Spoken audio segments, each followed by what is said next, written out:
54 उत्तर प्रदेश की लोक कथा टिप टिपवा। रचनाकार गिरिजा रानी अस्थाना। एक थी बुढ़िया, उसका एक पोता था। पोता रोज रात में सोने से पहले दादी से कहानी सुनता। दादी रोज उसे तरह तरह की कहानियां सुनाती। एक दिन मूसलाधार बारिश हुई। ऐसी बारिश पहले कभी नहीं हुई थी। सारा गांव बारिश से परेशान था। बुढ़िया की झोपड़ी में पानी जगह जगह से टपक रहा था, टिप टिप टिप टिप।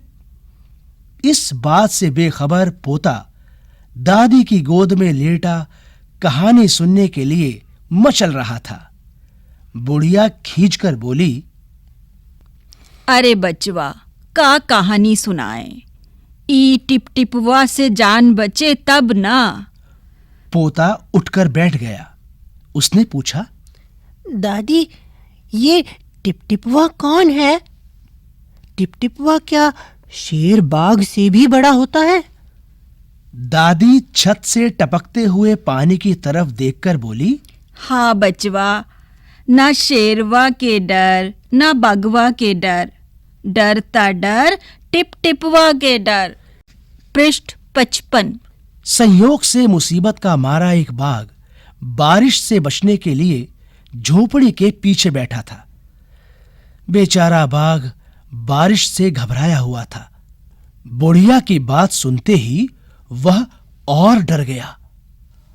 अब ये टिपटिपवा कौन सी बला है? जरूर यह कोई बड़ा जानवर है, तभी तो बुढ़िया शेर बाघ से ज्यादा टिपटिपवा से डरती है। इससे पहले कि बाहर आकर वह मुझ पर हमला करे, मुझे ही यहां से भाग जाना चाहिए। हाँ। बाघ ने ऐसा सोचा और झटपट वहां से दुम दबाकर भाग चला। उसी गांव में एक धोबी रहता था। वह भी बारिश से परेशान था। आज सुबह से उसका गधा गायब था। सारा दिन वह बारिश में भीगता रहा और जगह जगह गधे को ढूंढता रहा, लेकिन वह कहीं नहीं मिला। धोबी की पत्नी बोली, जाकर गांव के पंडित जी से क्यों नहीं पूछते? वे बड़े ज्ञानी हैं। आगे पीछे सबके हाल की उन्हें खबर रहती है। पृष्ठ 56। पत्नी की बात धोबी को जच गई। अपना मोटा लठ उठाकर वह पंडित जी के घर की तरफ चल पड़ा। उसने देखा कि पंडित जी घर में जमा बारिश का पानी उलीच उलीच कर फेंक रहे थे। धोबी ने बेसब्री से पूछा, महाराज, मेरा गधा सुबह से नहीं मिल रहा है। जरा पोथी बांचकर बताइए तो, वह कहाँ है?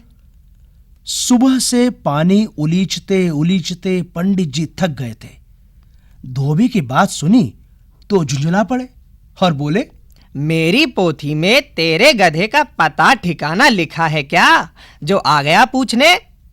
अरे जाकर ढूंढ उसे किसी गढ़ई पोखर में। और पंडित जी लगे फिर पानी उलीचने। धोबी वहां से चल दिया। चलते चलते वह एक तालाब के पास पहुंचा। तालाब के किनारे ऊंची ऊंची घास उग रही थी। धोबी घास में गधे को ढूंढने लगा। किस्मत का मारा बेचारा बाघ टिपटिपुआ के डर से वहीं घास में छुपा बैठा था। धोबी को लगा कि बाघ ही उसका गधा है। उसने आओ देखा ना ताव और लगा बाघ पर मोटा लठ बरसाने। बेचारा बाघ इस अचानक हमले से एकदम घबरा गया।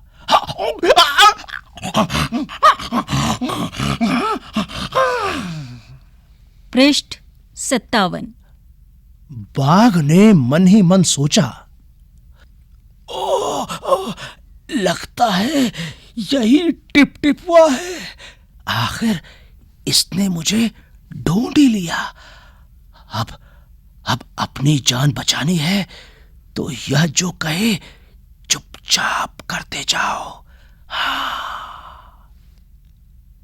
आज तूने बहुत परेशान किया है, मार मार कर मैं तेरा कचूमर निकाल दूंगा।